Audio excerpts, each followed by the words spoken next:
getting questions, on my Your Canada Settlements partner page on Instagram. If you don't know, I have a Canadian settlement page on Instagram, just in case you want to check it out and you want to send me some questions.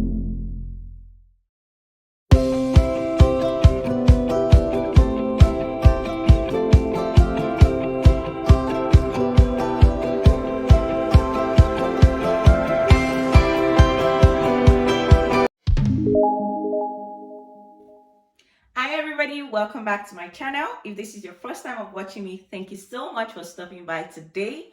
My name is Abiola Adeife, and you can call me Abiola by Grace, Abby, or Abiola. And it's no coincidence that you stopped by on my channel today. So please just subscribe to my channel, hit the subscribe button and your notification bell, and also don't forget to share with your friends and your loved ones as well. Okay, and to my returnees, thank you so much for coming back to watch your girl. Thank you for the support so far. I do not take it for granted. Now to what we have today. Yes, so to what we have to talk about today.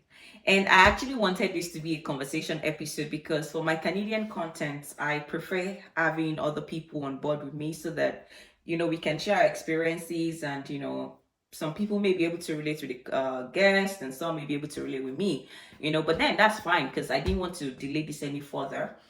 And have been getting lots of questions from my Your Canada Settlement partner page, and it's just been work replying each person. So I mean, this episode will definitely answer a few questions, and if you still have questions, please send it in, no problem. I'm not an immigration agent or lawyer, but I can share my own process, my experience, and I've been able to also help a few people with answering some questions as it relates to my experience and my journey. Yeah.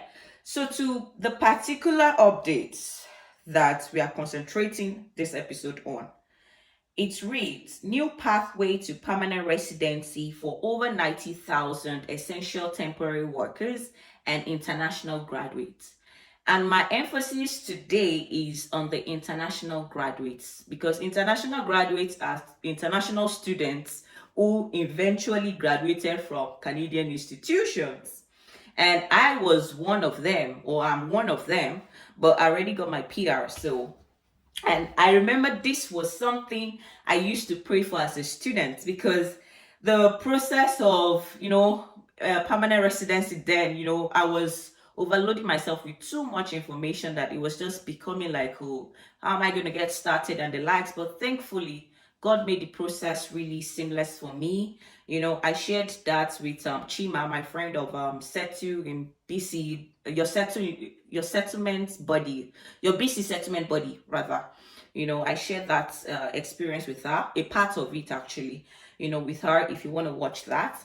And so I'm thankful for that. And I remember praying for this, as a student again, like I said.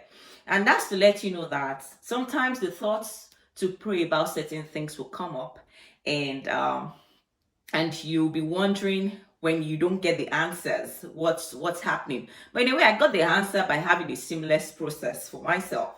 And see, now the prayer has been answered. Yes, it's still temporary, but this is something I believe once they see how it is, they may actually pass it as a permanent thing in the history of Canadian immigration. So if you're out there and you're still considering, oh, should I come to, if you have the options, you can come to Canada as a PR. To be honest, like, that's fantastic and good. But I've always been a pro student route. And I shared that with my friend. I'm not sure if I really shared my part, shared my views on that. I think it was more of my friend speaking on that conversation with Olabisi. If you don't have it, I'm going to link it below so you can watch it as well, where we're talking about the student route versus the PR route. There's so many reasons why I am pro student route. If you want to know, I may film another episode on it, but today we are just talking about, and I might just say a few things, here. But yeah, I was saying that is why if you're led to pray about certain things, pray about them. It might not happen immediately, but then God is marvelous and sovereign in the sense that He can make different ways. He can bring out different ways. And who knew? He probably already knew he wasn't going to pass this. He even when I was praying the prayer, that was like this is April, actually just 6 years, you know. Yeah, apparently. So when I was praying the prayers like some years ago, he already knew this was going to come into play in 2021. Thank God. You know, he answers all prayers. Most times it's just the answer might just be yes, no, not yet. But then God gives our answers. Thank you, Lord, for that. So the application now is for 40,000 international students who have graduated from Canadian institution. So for this one, you don't need the 1 year. You know how there's the CEC, where Canadian Experience class, where after schooling, then you work for a year, and then after that 1 year, then you apply for your PR. You don't need that 1 year experience now. So long as you've graduated from a Canadian institution, you can actually jump on this. And please don't sleep on this, because the application opens May 6th. That's like a few days from now, from when I post this video. And you don't want to delay, because there are over 40,000 people waiting for this, eager to submit. So I want you to be one of those 40,000 people. And if you're there and you're not even yet a student in Canada, you're not yet in Canada, and you have the option, if you've not bagged like 2 degrees or 3 degrees, but you're still considering, oh, you want to go for your second degree, yes, it might seem like, oh, it's going to take longer time, but look at it now. Look at so many people who probably came to Canada last year or 2 years ago, or because this is far back to people who graduated from 2017, you know, who came and then, you know, they just came as students and then were like, oh, probably I'll go back home, or I'll start the process when I get my postgraduate work permit. They don't even have to wait for that. So you never can tell. So it's better for you to just take the step if you have that option. And yeah.